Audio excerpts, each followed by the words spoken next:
KU football fans, welcome to a post-game edition of KU Sports Extra. We got Matt Tate here with me. I'm Benton Smith. We just watched the Sunflower Showdown. The atmosphere was something to behold. We hadn't seen a crowd like this in literally a decade. Yeah.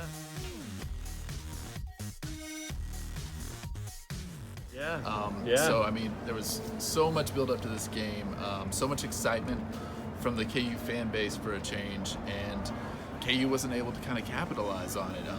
Comes out here and loses 38-10. Kind of a really disappointing game for both sides of the ball. We just got done talking to players. Carter Stanley said, I got to take the blame for this one. He threw a couple of interceptions. The offense never got rolling at all. Nothing was really seeming to work. And I mean, what's kind of your big takeaway from this? Because I mean, they had been on such this uptick the past couple of weeks. To come out here and kind of have this, I mean, it's safe to call it a dud, right? Dud. That's exactly the word. Yeah, I love that. I mean, look, the takeaway for me doesn't have as much to do with X's and O's or points or yards or anything like that. The takeaway for me is exactly what Carter just said, that you can get 50,000 people back in these stands and have all the support and excitement in the world, and then you no-show, and he called it crushing. And I think that's exactly the right word for it, because they had a golden opportunity today, even in a loss, to play well, to put up 30, 40 points, to show all these people that came that this is what they want to come do. They want to come watch this team. And for the majority of this game, this team had 3 points. I mean, the 7 at the end was totally meaningless.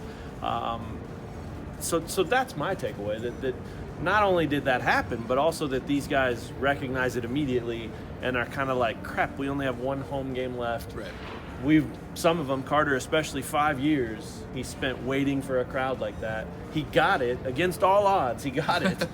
And that was the performance that they put out there. I think that's so cruel, and it still shows you how far this program has to come, and beyond that, just how hard the climb really is. I mean, it's great what they've done the last couple of weeks offensively. They didn't do that today, but the climb is hard, man. It's really hard, and they're still at near the bottom. They're not near the top. Yeah, the KU defense, as we kind of expected, honestly. I mean, we had seen this team struggle to stop the running game, and we knew K-State loves running the ball. So, I mean, you assume, all right, you're going to have to kind of evolve your game plan around stopping K-State's rushing attack, but KU couldn't do anything to contain Skylar Thompson. He took off for big runs, and the option plays in particular were just killing KU.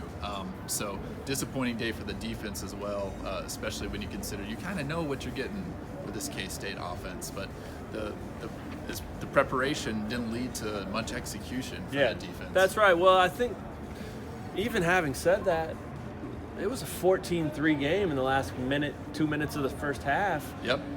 It was a miracle that KU was only down 11 at that point. K-State did get a field goal right before the end of the half to make it 17-3, but even at that, you're feeling like this thing could be 30-3 already, based on the way it was played. And so you just had a weird feeling that, well, maybe they dodged a bullet. 14-3, 17-3.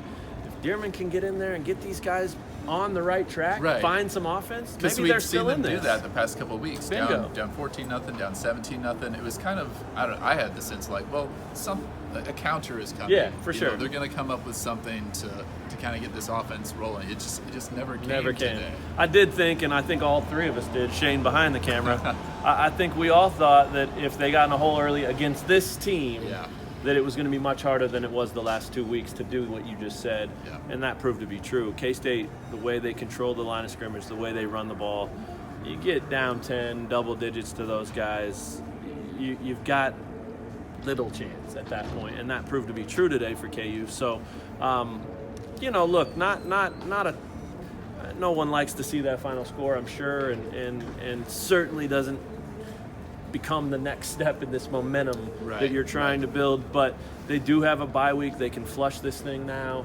They can move ahead to the final 3 games of their season, see if they can salvage it a little bit. And I don't think everything's lost. I don't think you have to look at this as some of those 59-7, 59-10 K-State losses from the past decade. I mean, this wasn't pretty, and it wasn't the kind of outcome or performance you want to show, but even though the score wasn't pretty, it didn't feel like the same kind of old K-State bludgeoning. You agree? I mean, yeah. I mean, even though there were the interceptions, right. there wasn't like so many mistakes where it was just like this is just like a loop of like mistake after mistake after mistake. I mean, if anything, that was on the other side. Yeah, K-State had more penalty yards at halftime than KU had yards of offense, and that was a big reason it was 14-17-3. Otherwise, if K-State had played a more disciplined game, it might have been 50 to whatever. So it wasn't just one team was far superior than the other and they just pummeled them. It wasn't that, but it was one team is better than the other, and the better team won, and KU's got to go back to the drawing board and figure out what's next. Yeah, but like you just mentioned, there is a bye week coming up, so I mean,